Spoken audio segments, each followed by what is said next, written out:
Hi viewers, అందరికీ నమస్కారం. Welcome to Sravya's recipes. Hi అండి. ఇవాళ మన రెసిపీ పప్పుచారు సాంబార్. అయితే ఈ రెసిపీ ఎలా చేయాలనేది చూద్దామా మరి. ఇక ప్రాసెస్ స్టార్ట్ చేద్దామా అండి. ఇదిగోండి, ముందుగా వెజిటబుల్స్ అన్ని ఇలా తరుక్కొని ఉంచుకోవాలండి. మొత్తం కూడా క్యారెట్, బంగాళదుంప, పచ్చిమిరపకాయలు, ఉల్లిపాయలు, టమోటా, మునక్కాయలు ఇలా తరుక్కొని ఉంచుకోవాలి. ఇప్పుడు ఇలా ఒక కుక్కర్ తీసుకోండి. ముందుగా మనము తీసుకున్న వెజిటబుల్స్ అన్ని కూడా ఉడకబెట్టుకుందామండి. ఫస్ట్ ఆఫ్ ఆల్ అన్ని వేసేసుకుందాం. దీంట్లో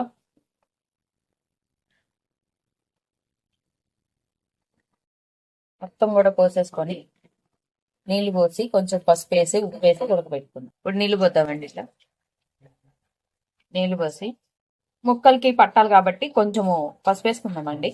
అట్లానే కొంచెం ఉప్పు వేసుకుందాం. కొంచెం చాలండి, ఎక్కువ అక్కర్లేదు. జస్ట్ 2 విజిల్స్ రాగానే తీసేద్దామండి. ఇలా షఫుల్ చేసుకుందాం. మొత్తం కూడా 2 విజిల్స్ రాగానే తీసేద్దామండి.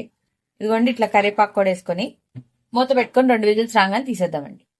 ఇదిగోండి, ఇలా ఒక గిన్నెలో కందిపప్పు కడుక్కొని ముందుగా ఉడకబెట్టుకోవాలండి. కొంచెం నీళ్లు పోసుకొని కూడా ఉడకబెట్టుకొని పక్కన ఉంచుకోవాలి. ఇదిగోండి, ఇప్పుడు ఇట్లా ఉడికినాయి కదా. ఇలా ఉడకబెట్టుకున్న తర్వాత మనం ముందుగా పప్పు ఇలా వండుకొని ఉంచుకున్నాం కదండి. ఆ పప్పు వేసేసుకోవాలి. మొత్తం కూడా పప్పు కూడా వేసేసుకొని బాగా నీళ్లు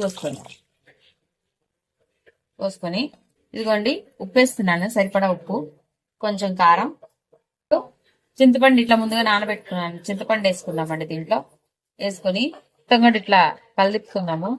ఇలా పొయ్యి మీద కొంచెం సేపు ఉడకబెట్టుకొని తీసేద్దామండి. ఇప్పుడు కొంచెం ఇట్లా బెల్లం తీసుకున్నానండి. ఈ బెల్లం వేసుకుందాము. సాంబార్ పొడి వేస్తున్నానండి. నేను కొంచెమే వేసానండి, ఎందుకంటే నాకు చిన్నపిల్ల ఉంది, అందుకని కొంచెం వేసాను. మీరు కారం స్పైసీనెస్ కావాలంటే ఇంకొంచెం వేసుకోవచ్చు.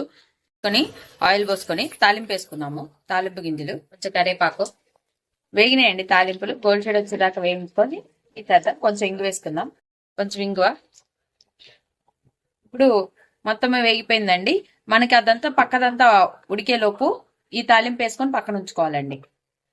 ఇప్పుడు మనం వేయించుకున్న తాలింపు వేసేసుకుందామండి. దగ్గర కొత్తిమీర వేసేసుకుందామండి లాస్ట్ లో.